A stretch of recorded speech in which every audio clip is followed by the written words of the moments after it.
Joining us now is the assistant to the president and U.S. Special Envoy for Peace Missions, Steve Witkoff, who was in the room for Friday's summit. Welcome back to Fox News Sunday. Thank you, Shannon. Good morning.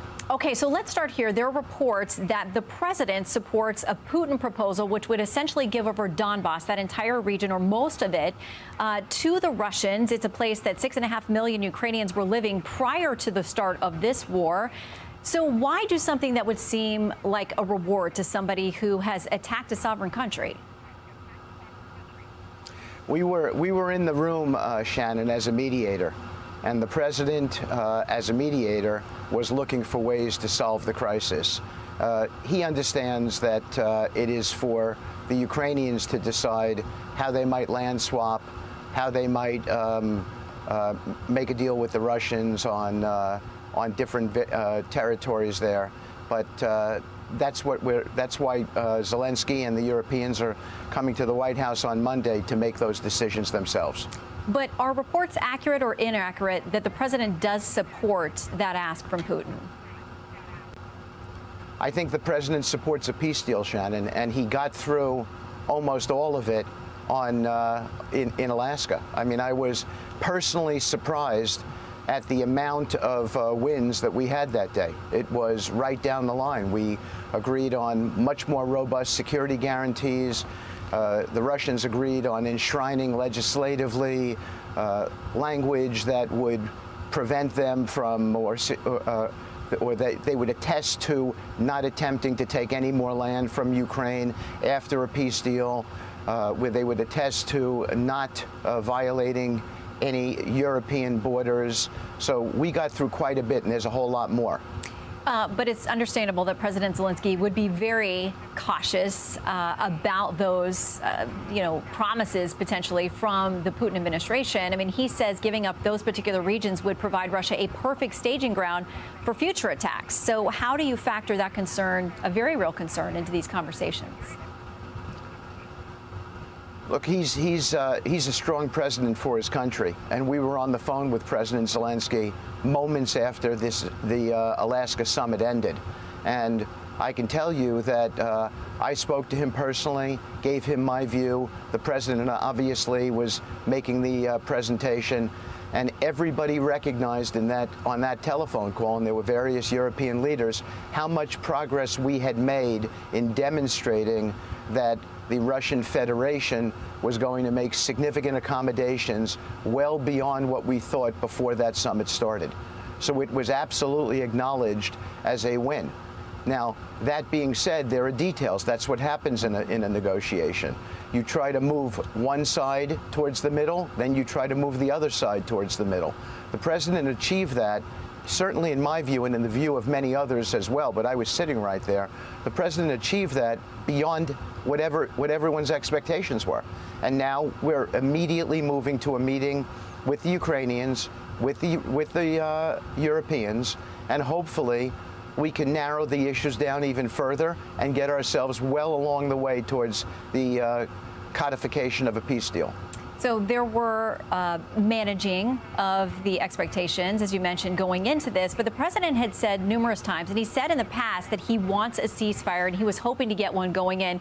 Here's what he said when he was asked just days ago about what would happen if President Putin did not agree to end the war or ceasefire going into this conversation.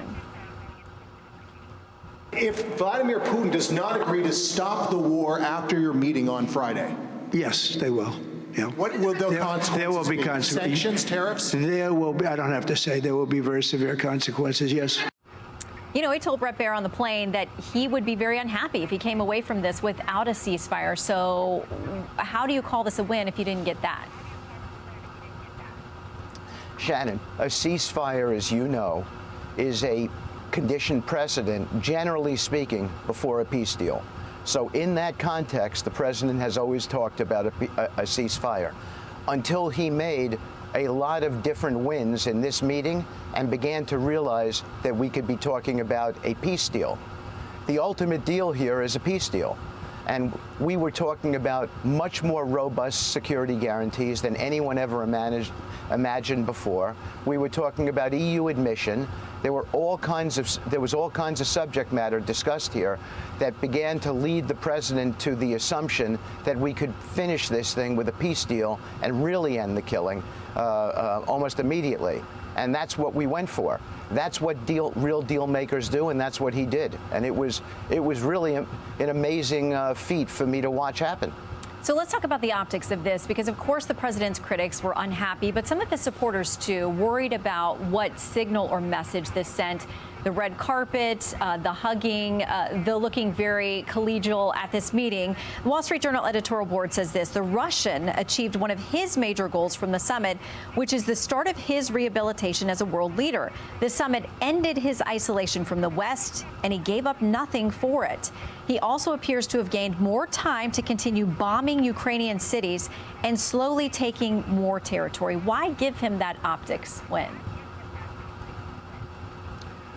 Look, I think from our standpoint, and I would imagine the president would say this, but you're asking me the question. From our standpoint, we're concerned with outperforming where we thought we were going to perform, and we did.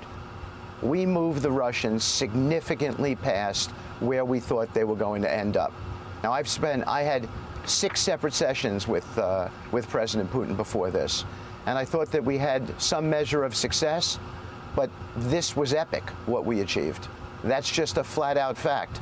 And so that's what I think we ought to be focusing on, what the end result is. I think that we are a whole lot closer to eliminating death on the battlefield in Ukraine and Russia. And isn't that the overall goal? That would be my goal, and I think that's the president's goal. So I think we did what we were supposed to do, better than what people estimated we would achieve. So let's talk about the security guarantees, because you mentioned those. What does that mean in practicality? What is the U.S. willing to commit to that effort to give Ukraine the assurances it needs to come to the table? It means that the United States is potentially prepared to be able to give Article 5 security guarantees, but not from NATO, directly from the United States and other European countries. That is big. I mean, really big. Does it mean boots on the ground? What does it mean, but logistically? I think part of the discussion that we're going to have on Monday throughout the day, because there's going to be breakout sessions there, is exactly the specifics of what the Ukrainians feel that they need. Because remember, as mediators, we were at this summit to advance the Ukrainian position, and we did that, and we did it successfully. Now it's for us to drill down on the granular details of exactly what the Ukrainians need to give them a sense of security in the future, and, by the way, what the Europeans need as well. And we were fully committed to be there for that purpose. All right, Special Envoy Steve Witkoff, we appreciate your time. Thank you so much. Thank you. Hi, everyone. I'm Brian Kilmeade. I want you to do me a favor. I want you to click to subscribe to the Fox News YouTube page. This is the only way that I know for sure that you're not going to miss any great commentary, any great news bites, any great interviews coming your way on Fox. You can get it all here on YouTube. So subscribe right now.